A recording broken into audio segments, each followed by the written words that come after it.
Follow the conversation. This is Afternoon on the Dove. Well, good afternoon. Welcome to Afternoons on the Dove. I'm your host, Perry Atkinson, and today we have a program put together for you. And I hope you have the time to just turn up the volume and listen very carefully. And also, towards the end of the hour, we have 4 books that we're going to be giving away, who's been authored by our special guest today. We are delighted to have with us today Jenny Schroedel. She has published essays and book reviews in a variety of magazines, including Books and Culture, the Portland Magazine. And First Things. She has a master's degree in theology from St. Vladimir's Seminary, and she lives in Hawaii. And today she is with us live via Skype from Hawaii. Her husband, John, is an Orthodox priest, and they have the only Orthodox parish there on the Big Island in Hawaii. And her 5th book is the one that we're going to talk to her about today, Naming the Child, Hope-Filled Reflections on Miscarriage, Stillborn, and Infant Death. And I want to say both to our radio and TV audience, you are more than welcome to join us along the line here today and ask any questions. We can conference you in with Jenny, and the phone number is 776-5368. Again, 776-5368. Jenny, what a delight to have you, and thanks for getting up early in Hawaii to be with us today. I'm glad to be here today. What time is it there now? It's 9:17. Oh, that's not too bad. That's not too bad. Oh. Well, nice to have you with us today, and this is a powerful book. Thank you for writing it. And I guess the main question I have to start the conversation is, why did you write it? What happened in your life that drew you to this topic? So the firstborn child in our house died. I never knew him. His name was Garrison. He died at 2 weeks of spina bifida. And the fact that there had been a baby in our family, a brother of mine that I'd never known, cast some kind of shadow in my childhood. You know, I had a happy childhood in all sorts of ways. I have great parents, but I always wondered about my brother. I always wondered about how his death had affected our lives, how his absence affected our lives, and what it would have been like to have a brother. As an adult, I came to know a lot of friends who had experienced the death of a baby through miscarriage, stillbirth, infant death, and I was always really sensitive to the issue, and I think this is because it was in my own background. And yes? Did you interview a lot of people who have experienced this as well? Yeah, that's what the book is. It's basically a collection of stories. So it was my intention just to find a way to help parents who are grieving this kind of death know that they weren't alone. Because as an adult, when I would have conversations with parents who were grieving, a lot of times they felt like they were saying things that nobody would understand. But the more conversations I had, the more I thought, these people, there's a lot of common ground. And, I'd like to try to break the isolation with a book that brings all the stories together. Now, again, was he your older brother or younger brother? Yes, he was my older brother, so I never knew him. You never knew him. And yet your life was impacted by that. Now, how did your parents, give us the story how your parents related that story to you?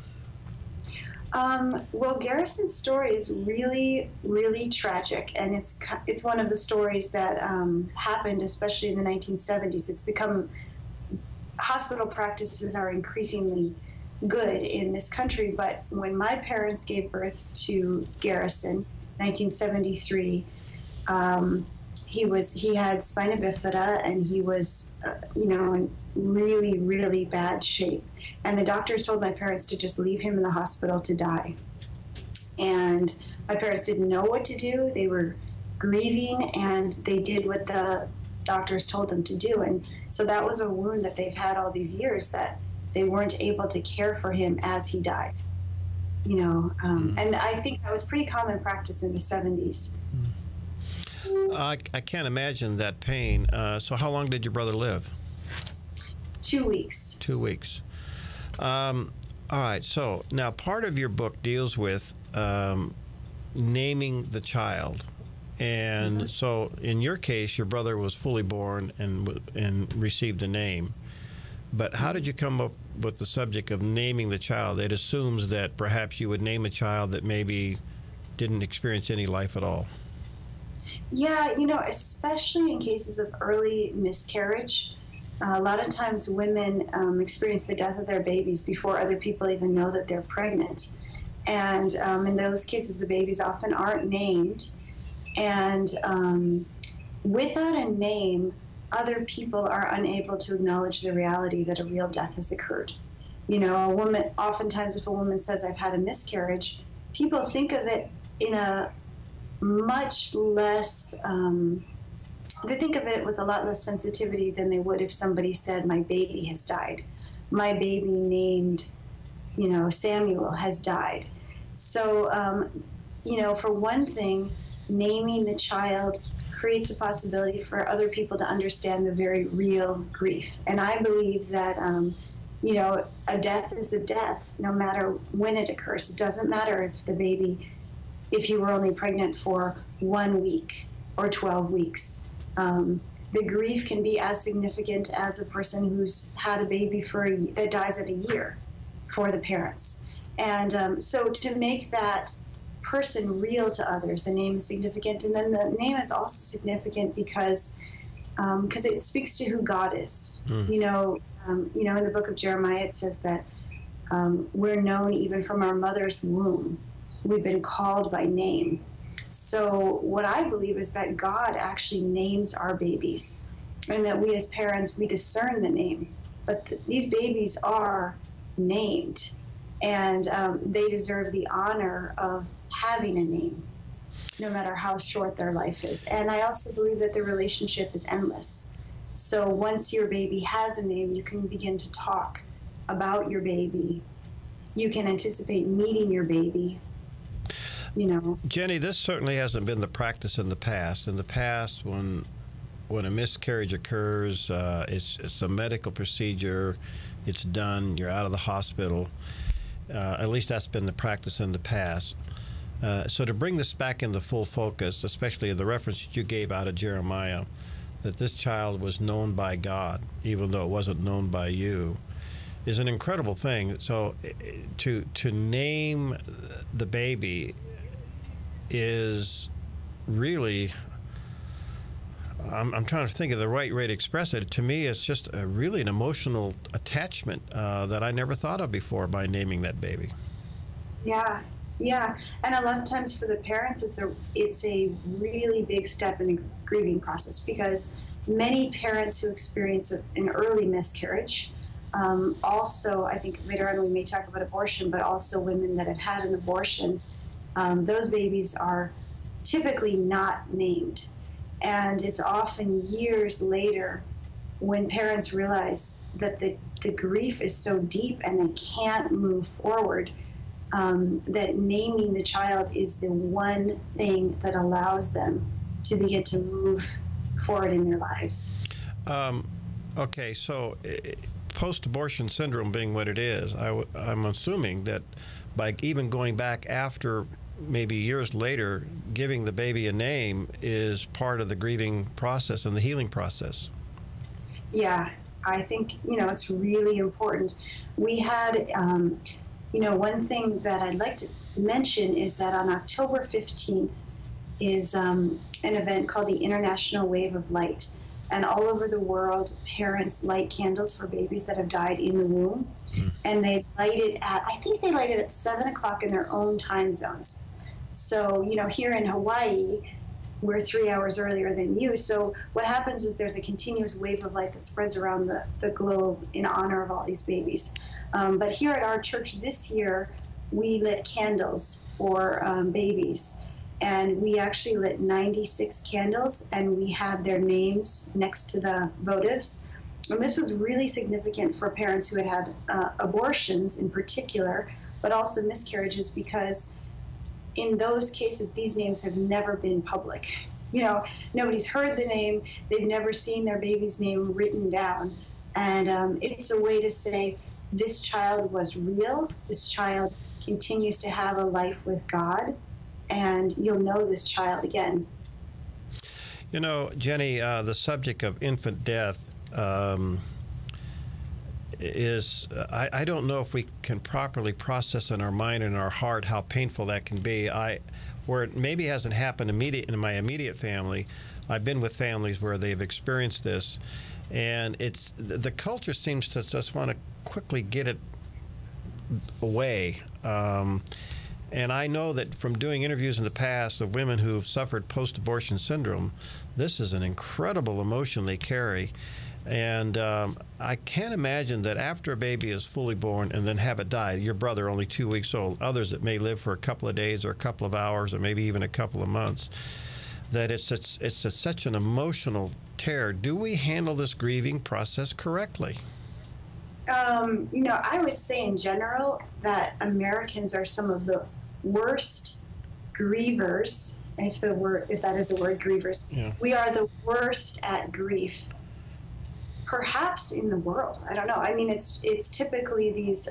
It seems to be inconvenient. We just want to get it away from us, Yeah, yeah, and my husband's an Eastern Orthodox pastor, and so that's our spiritual tradition is Orthodoxy, and Orthodoxy comes from the Middle East, from a much more ancient worldview, and so we actually grieve in a very different way from typical American culture. We have a funeral. Sometimes our funerals last 2 days, but then we all come together 40 days after a death once again and pray, and then every year we may come together again on that day and pray together. So, within our spiritual tradition, which is much more of an old world kind of tradition, right, there's an acknowledgement that the process is unending. It's not one hour funeral where all the tears come out and it's over. It's something that these parents will ache for their babies for the rest of their lives. Okay. I don't actually think it ends. That's my next question, and that is, it's assumed that time heals this. Does it? Yeah. That's an interesting thing. You bring up one of the cliches that people will sometimes say to grieving parents, and I would say that's one of the very worst things a person could say to a grieving parent. Time will heal this. In some cases, a parent doesn't even, I would say you may not even want the pain to be healed because it's in the sadness that you still retain a connection with your child. But beyond that, the kind of death we experience with the death of an infant is perhaps the most unnatural death a person will experience in life. We all expect our parents to die before us, and you anticipate it. You do not expect your child to die before you do. Mm-hmm. A friend of mine told her that when her brother died, at the funeral, the rabbi, she was Jewish, she said the rabbi talked about how in their prayer books, there is no funeral service for a child that dies before the parents because it is not supposed to happen. So it's not in the books and it's not in our understanding of how things are supposed to be. And so it's a really different kind of pain to grieve. All right, we're going to take a break. Our special guest today is Jenny Schroedel. She is an author. She's authored the book, Naming the Child, Hope-Filled Reflections on Miscarriage, Stillbirth, and Infant Death. And we'll be giving away 4 of these books coming up at the end of the program. If you have any questions, this is a really sensitive topic, you're more than welcome to join us, 776-5368. Jenny, those of you watching on television right now on the Dove TV, Jenny is on Skype with us live from Hawaii. And we'll be right back. Follow the conversation. This is Afternoon on the Dove. Follow the conversation.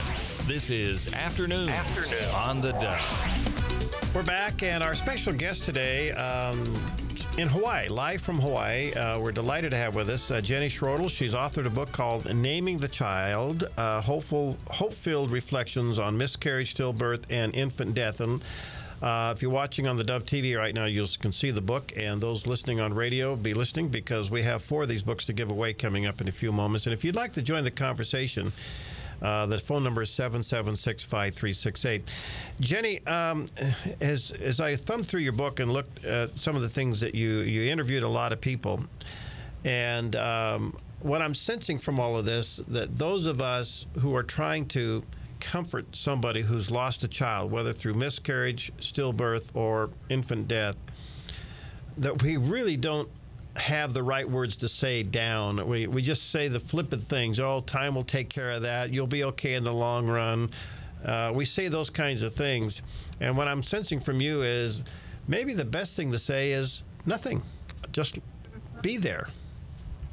Well, it's interesting because, to bring up the Jewish tradition again, I feel like Judaism has a lot of wisdom in this. The tradition of sitting Shiva with a person who in the Jewish tradition, the Orthodox Jewish tradition, after a death has occurred, when friends and family come to visit the bereaved person, they do not speak. They just come and sit with them quietly. And then they get up and they say, there's like a response that they say. They don't formulate this themselves. It's something like, may you find comfort with all the mourners of Jerusalem. Something like that. But because sometimes the only thing we have is silence, especially when you're talking about something that is a death that in many ways feels senseless. We shouldn't try to impose some kind of, this is how it was, this was God's will, or, we can't, we're talking about a profound mystery and a profound tragedy, and we shouldn't try to impose our understanding on it. If anything, I think to sit with a grieving parent and let them begin to understand it. All right, let's talk about where there's other children involved. If the death of a child occurs in a family where there's other children, what do the parents do with that? How do they convey that to their children? I'll bring up an example that this is something that really surprised me. In my book, I talk about a woman who founded an organization. Her name is Schroedel, and the organization is called Now I Lay Me Down to Sleep. And it's infant bereavement memorial photography. And basically what it is they have volunteer photographers in many cities all around the world who will go to the hospital after a baby has died and do a professional photo shot of this baby, because a lot of times parents are going to want to look back and see what their baby looked like, but they want these photos to be actually beautiful. But if you go to the Now I Lay Me Down to Sleep website and you look at some of the photos that are up there, you will see not just a baby, but in many cases, the parents will be there with siblings. Sometimes the siblings will be surrounding their parents while their parents are holding the baby, or, a sibling may, this may sound really strange, but this isn't necessarily strange to a person who has experienced this. A young child may be touching the top of their baby sister's head, and that is increasingly the wisdom of counselors and psychologists, is that the children are capable of coping with death, and children have an easier time when they're allowed to participate in some way. There's another family in the book that the children helped with the burial. They helped sprinkle soil on the grave of their baby brother who died at 12 weeks. But I know that for the siblings, and I speak as one of them, that this does affect the siblings, and siblings like to have a role. They want to have a role like everybody else does, and they miss their sibling. There's another family in the book. The mother talks about how she came down to her basement one day and found an older sibling who had never known the firstborn child, looking at a baby book. This child had lived 1 year, but the sibling was looking at the baby book and tears were streaming down her cheeks, and she was saying, "I miss my brother Andrew so much." She never met him. She just missed him because she knew that was her brother that she should have known. She should have had a relationship with him. Speaking of which, before we go on too far, you have a website and a blog. Give the information on that.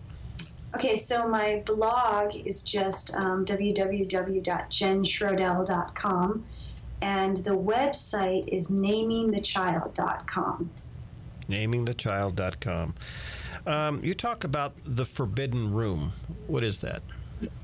Well, it came from a dream, actually, that I had while I was working on the book, because writing the book, as much as I, was something I felt like I needed to do and something that I thought could be helpful to people, but it was probably the most terrifying thing that I've ever done in my life, because I had to face the pain in my own family's background. And I also had to, walk into this really vulnerable space with parents and talk to them and be trusted with their stories and try to tell them in a way that was sensitive and true. And so I was terrified. I mean, pretty much every time I sat down to write, I was terrified. And I had to just keep pushing through that terror. And one night I had a dream that I was in my own home, but I walked into a room that I never knew existed. And in that room, I found a manila envelope, and it had pictures of my brother. I've never seen pictures of him before. And, all of the hospital records, like his death certificate and his footprints. And I would pick this up, and I was really hungry to see, what his face looked like and his footprints. And a man stepped into the room and said, "Put that down. You shouldn't be in this room. What are you doing here?" Basically made me feel like an intruder in this room in my own home. And so when I had that dream, I started to think that this is actually how this topic is. This is one of the last taboos in America. All sorts of things are being spoken about in a really honest, direct way. And people are still really afraid to talk about the real pain and the real grief that surrounds infant death. Wow. It's forbidden room. The term miscarriage, I've heard, could be misunderstood or misapplied in that it puts guilt on the woman, that somehow the miscarriage was her fault. How do they actually handle the loss of the child and the potential guilt that term puts on the woman? It's interesting. There were times in the writing of this book that I thought about taking that name out of the title, not using the word miscarriage, because some of the women I talked to said, "I hate that word." Because, two reasons. First of all, the idea that it suggests blame on the woman. And beyond that, these women said things like, what it suggests is if I had properly carried the baby wouldn't have died. Right. And there was nothing I could have done. And beyond that, it isolates the woman. That's one thing that I think is a really important. I think it's great that you're a man that's interviewing me about this, that, sometimes infant death is seen as a woman's issue, and it's not. It's a family issue. Husbands are as much affected as wives. Fathers are affected. Grandparents are affected. Children are affected. But a miscarriage kind of suggests that it's something that a woman may be to blame for. She's certainly not. And that it's something she experiences alone. Rather than these two parents experience the death of a child. All right, we're talking to Jenny Schroedel. She's authored a book, Naming the Child, Hope-Filled Reflections on Miscarriage, Stillbirth, and Infant Death. We're going to be giving away a few of these books coming up in a few moments. And before we go to the next break, I want to come back because you just touched on it briefly. Jenny, do in your research and from writing this book, do men and women grieve differently on the loss of an infant, whether even if it's miscarriage, or is it different grieving for stillborn? I mean, how do men and women differ in this? That was one thing I tried to do with the book, was interview both the husband and the wife as much as I possibly could. And every couple talked about differences in their grieving process, and there are some marriages that actually don't survive this kind of death because sometimes the woman wants to talk about it and process it, and the man doesn't, and this increases the woman's feelings of isolation, and it basically compounds her grief because she feels alone in it. Sometimes it goes the other way. There's some men that are more able to talk about it than their spouses, So, for the couples that survive this process and are able to keep their marriages strong, the advice that they offered was to basically learn to see that the other person was also grieving, but grieving differently, and to respect differences in grieving, because all of us grieve differently. We grieve differently as we live. Doesn't it also rocks your faith? Where is God? Why did he allow this to happen? Yeah, that's right. That's right. It does. It can rock a person's faith in a really deep way.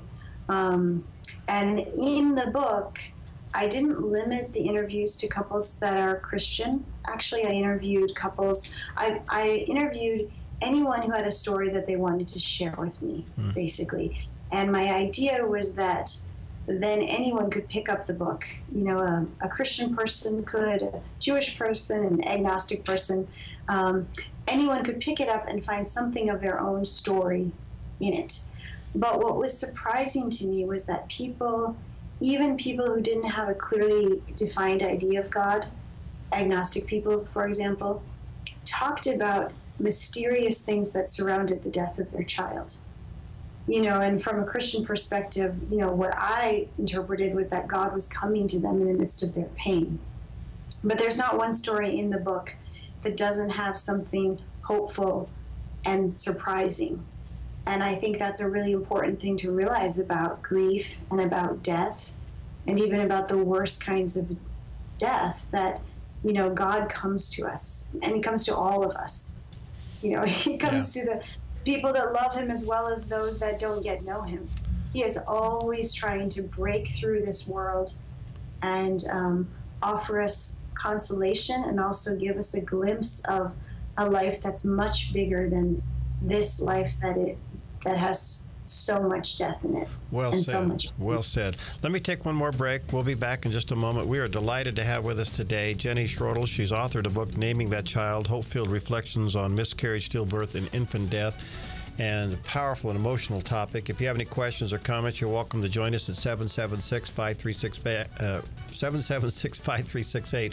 When we get back, I'm going to ask Jenny, what happens when you've experienced the death of a child and you want to get pregnant again?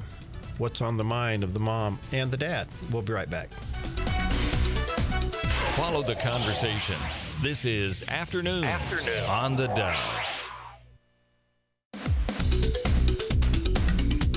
Follow the conversation. This is Afternoon on the Dove. Well, we're talking to Jenny Schroedel. She's authored a book called Naming the Child, Hope-Filled Reflections on Miscarriage, Stillbirth, and Infant Death. It's a powerful, powerful topic, and really opens a lot in the conversation concerning this topic. And those who are watching on the Dove TV right now, Jenny is live with us from Hawaii. She's on Skype. Thank you, Jenny, again for being with us. I want to just read one little paragraph, your book, that's so impacting. It says, in naming, we have a chance to be like God, to speak the name that will open the door to the reality of what has happened and who our baby is. Perhaps naming the baby is the most important transcendent act available to us. Long after mementos from the pregnancy or birth are put away, and long after the insanity and the intensity that makes that first year of grief, the baby still has a name, and we can still speak it. Wow. That's powerful. Yeah. Yeah. I want to come back to the subject of you lost. Let me just maybe give it somewhat of a hypothetical here, and that is you lost your first baby. Whatever, miscarriage, stillborn, whatever happened here. And you want to try again. In your case, your mom and dad did. And you came along. What did you find in your research on issue emotionally with women that you talked to? Well, first of all, it's a really an act of faith, and it can be really terrifying for a couple to try again, because I have heard it said that in each pregnant pregnancy, you experience the other pregnancies as well. So basically, you're going to be traveling through the same passage, and that's a place where you had experienced a death before. So it takes incredible courage. Also, there's a really, I don't want to say it's exactly a terrible thing, but genetic testing, you know what's going on now with genetic testing. I have a couple in the book. They're some of my closest friends, and their son died. He was born with a congenital heart defect, and he died within 48 hours. But after his death, they went through genetic testing, and they were told that they had a 50% chance of their next child having the exact same condition that caused their first child to die. And the doctor didn't exactly say, don't have any more children, but, you know, I would say it was a stern warning. And it terrified these parents. You know, sometimes it seems like in our culture we have too much information. That's information most people may not want. And my husband was actually there to baptize the baby, and he was present with the parents and then present with them right after they got the information about the genetic testing. And what he said to them was, you know, even though you've experienced a death, and even though life is often more wounded and there's more death than we'd like to see, life is bigger than death. God is bigger than death. So my husband said, go ahead and take that risk, you know, be brave. And that couple has now had 2 more healthy children. Wow. This condition has not reshown itself. So there's a lot of statistics that can terrify us, and God is bigger than all of that. You know, Jenny, have you seen any like maybe some common effects of this among women? Do they all experience a dream about their babies? Do they experience? Did you see any common trends? You know, dreams are not unusual. There is a dream in the book. There was a woman whose baby died at 12 weeks gestation. And during that time when her baby was dying, she had a dream of a toddler that was running away from her. And she ran and she caught the toddler and she said, "What is your name?" And he said, "Philip." And that's how she named her child. So, you know, sometimes the name is given in a dream like that. But what I would say is dreams aren't necessarily to be expected or necessarily normal, but mysterious things happening, that's normal. That's really normal for a grieving family, you know. What about people of faith? As you went and interviewed people, I'm assuming that those who had a solid relationship with Christ, as painful as this event may be, that relationship got them through. You know, yes, and in other ways it's actually more complicated. Because when you trust someone, like if you're in a close relationship with God and you trust God, then your grief can be compounded. You know, kind of like a child who's always been treated really well by their parents, and then they feel that their parents have betrayed them. Their reaction's actually maybe more dramatic than somebody who never learned to trust their parents. You know, if you trust God and you encounter this kind of death, then there's going to be some serious wrestling and serious questioning. But also, you know, the ability to trust allows us to surrender in some way. You know, like I love that book, C.S. Lewis's book, A Grief Observed. I would recommend that to anyone who's grieving.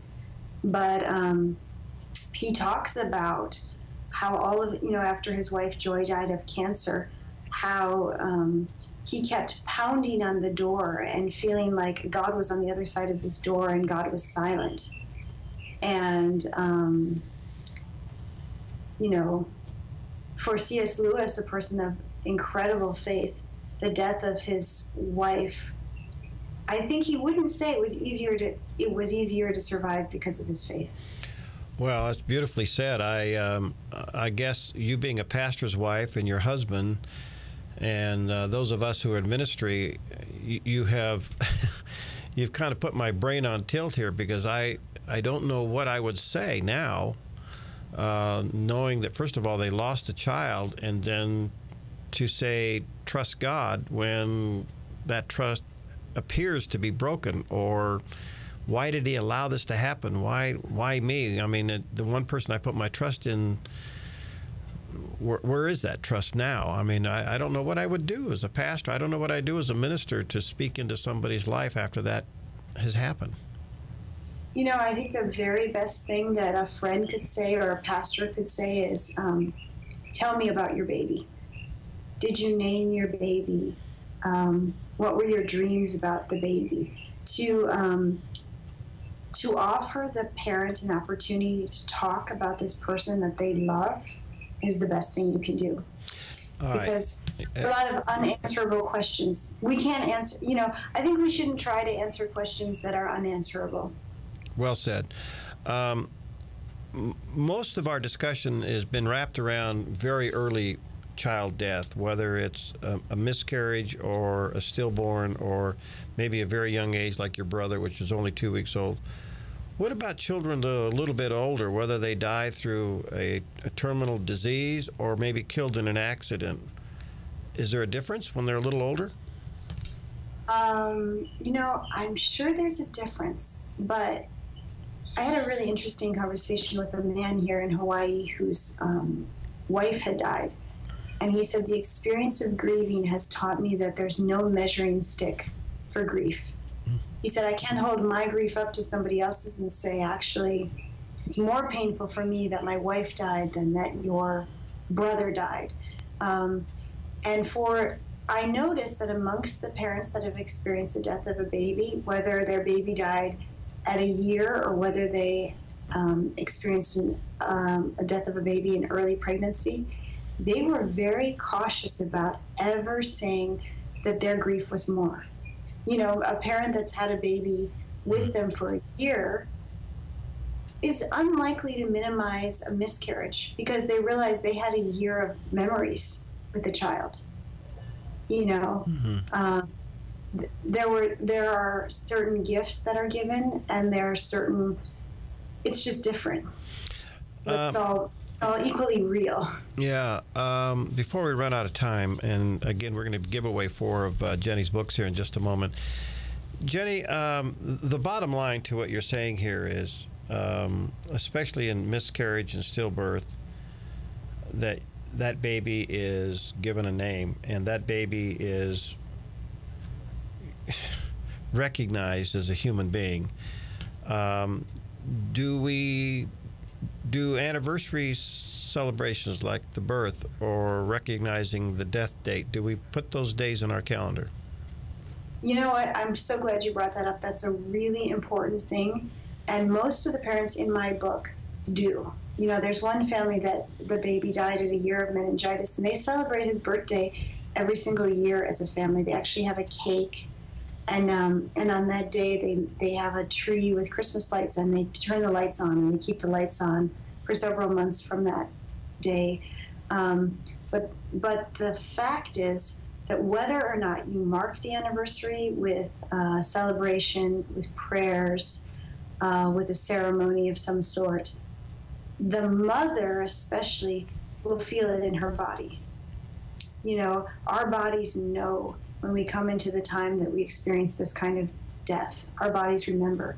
So it's a really important thing to acknowledge it. You know, one thing that happened as a result of my book that really blew me away was that my cousins have started putting flowers on my brother Garrison's grave every year on Memorial Day.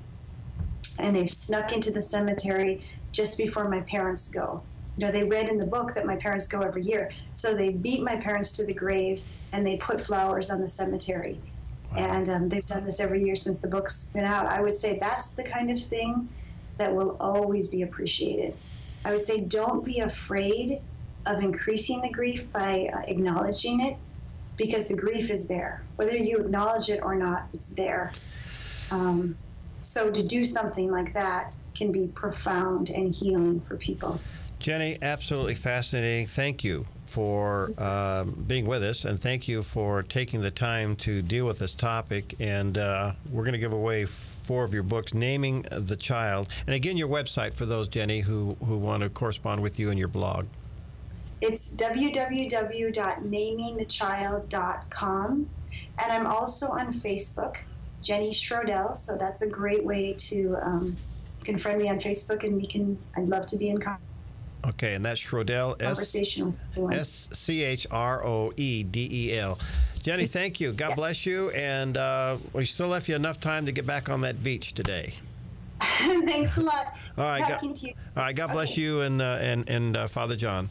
All right, we're going to give 4 of these books away to the first 4 callers, 776-5368, and you can pick up one of these books, Naming the Child by Jenny Schroedel. And boy, let me tell you, what an incredible resource. If you know somebody in your family or that perhaps can use this, call us now, 776-5368. God bless you. We'll see you tomorrow on Afternoons on the Dove.